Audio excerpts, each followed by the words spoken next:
Hey, this is Tim Yoder. I just wanted to give you some sad news. A great friend of mine and mentor, Ron Fleming, passed away last week. And is because of him that I got into turning. And without his mentorship and kind guidance and encouragement, I never would have been a woodturner.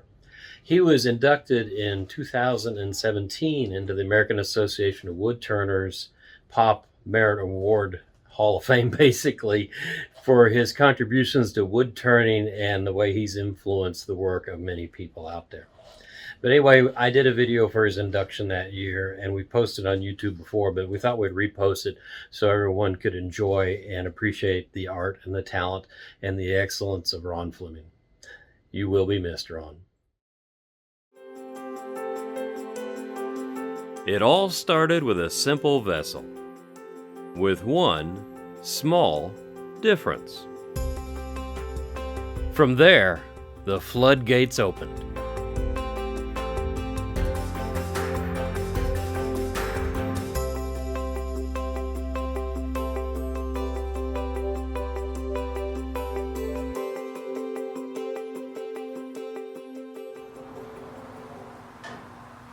You know, art is not easy.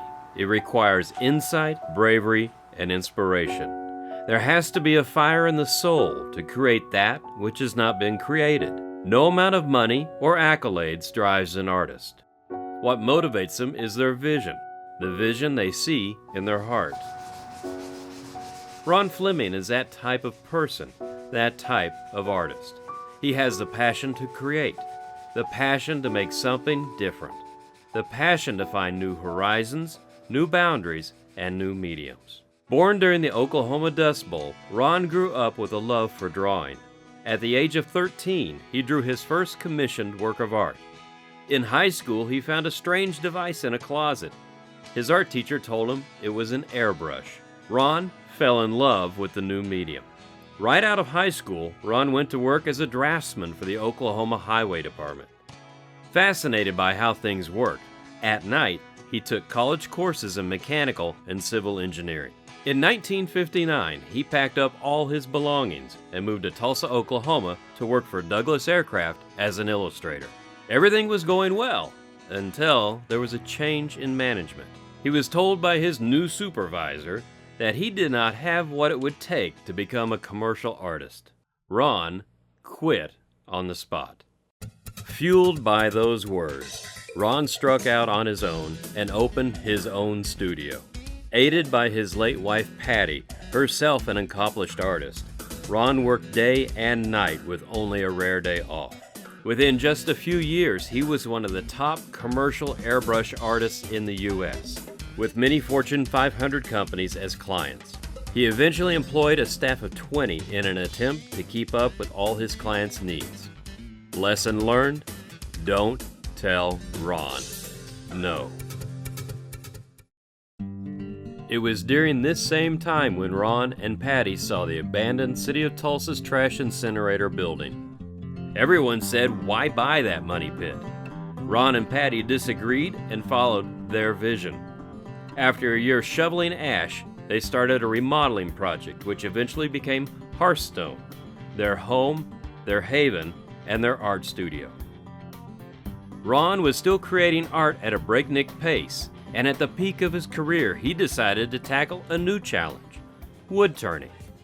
We're not sure where he managed to find the time, but with this type of keen fashion sense, we can imagine that he did not sleep much. Ron, as you might expect, looked at wood turning differently. He saw the finished turning not as the destination, but as a new starting point, a new canvas, one that had unlimited potential, the potential to rise from craft to art. He turned, no pun intended, well maybe, that passion into action. He became a founding member of the AAW. He served on the board of the Woodturning Center for 16 years. He was one of the 5 founding members of the Northeast Oklahoma Woodturners Association, which now has over 120 members and one of the finest woodturning club-owned facilities in the nation. During this period, he and his work were pivotal in helping woodturning to to cross the divide from craft to art. But back to that blank canvas, back to this turning. He titled it Summer Bud, a classic vase shape with that one difference, the carved leaves at the top. Ron brought it to the first juried exhibition at the Woodturning Center. Reaction from the woodturning community was everything from excitement to disbelief to disdain. You have to remember, this was 1986. Microsoft sold stock for the first time. Geraldo Rivera opened Al Capone's secret vault live on TV. The Lakoff brothers founded the nonprofit Woodturning Center, now called the Center for Art and Wood. The American Association of Woodturners was a year old, and its first president, David Ellsworth, had not yet matured into Charlton Heston's doppelganger. He was still working on his Jim Henson look.